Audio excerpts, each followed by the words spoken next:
ঢেলে দিচ্ছি। ফুটবে কিন্তু ফুটছে, অনেক সুন্দর লাগছে কিন্তু ঝর্ণার জলের মতো। ঝর্ণা। আজকে কি বানাবে? আজকে আনারসের টক বানাবো তিলের গুঁড়া দিয়ে। তিলের গুঁড়া দিয়ে বানাবে? গুঁড়া দিয়ে বানাবো। আর সেই জন্য বসে গেলাম। কি নিয়ে বসেছো? কি নিয়ে বসেছি দেখো তো, এটাকে কুরানি, আমরা তো কুরানি বলি। বন্ধুরা তোমরা কি কি বলো, কে কি বলো আমাকে কমেন্ট করে জানাবে। আমি তো বসে গেলাম, আনারসটা কুড়িয়ে নেব আর তারপর তিল দিয়ে টক বানাবো, তোমাদেরকে দেখাবো। ঝর্ণার জলের মতো রস পড়ছে। ঝর্ণার জলের মতো, ঝর্ণার জল পড়ছে রস। আজকে আনারস খাবো তিল দিয়ে, আমার তো খুব প্রিয়। বন্ধুরা কার আনারসের মানে টক ভালো লাগে, অনেকে চাটনিও বলে, কার কার কার ভালো লাগে কমেন্ট করে আমাকে জানাবে। তো এই যে দেখো শস্য দিয়ে দিই, এই যে দেখো শস্য অনেকটা ফুটবে কিন্তু প্যাট প্যাট প্যাট প্যাট প্যাট করে ফুটছে। শস্যটা ভাজা হয়ে গেছে। এই যে পেস্ট করেছিলাম আনারসটা রেখে ওই যে এখন ঢেলে দেবো কড়াইয়ে, ঢেলে দিচ্ছি।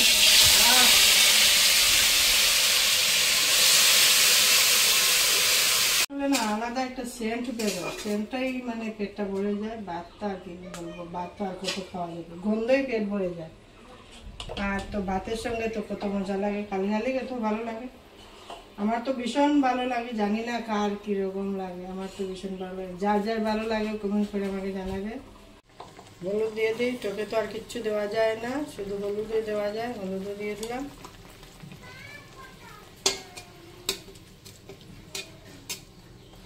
নুন দিয়ে দিই স্বাদ মতো।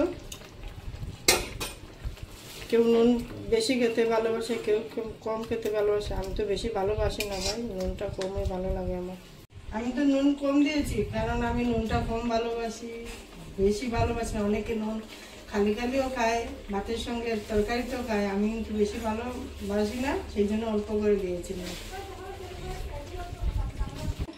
আমি চিনিটা একটু বেশি করে দেবো, মিষ্টি টক না হলে আমার ভালো লাগে না। টক টক তো আমার ভালো লাগে, টক টক ভালো লাগে মাছ দিয়ে যখন বানাই তখন আমার ভালো লাগে।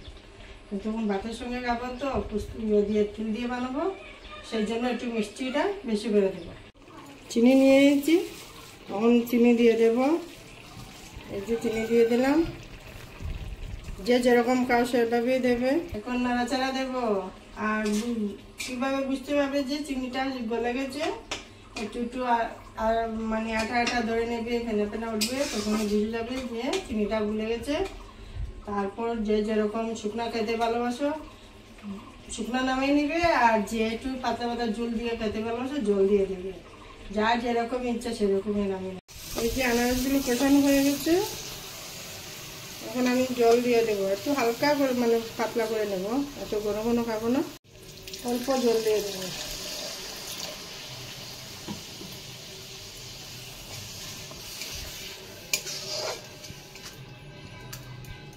আমার টক হয়ে গেছে, এখন নামিয়ে নেব, তারপর খেয়ে নেব ঠান্ডা হলে। এই যে নামিয়ে নিলাম, দেখো তো কিভাবে লাগছে দেখতে, অনেক সুন্দর লাগছে কিন্তু।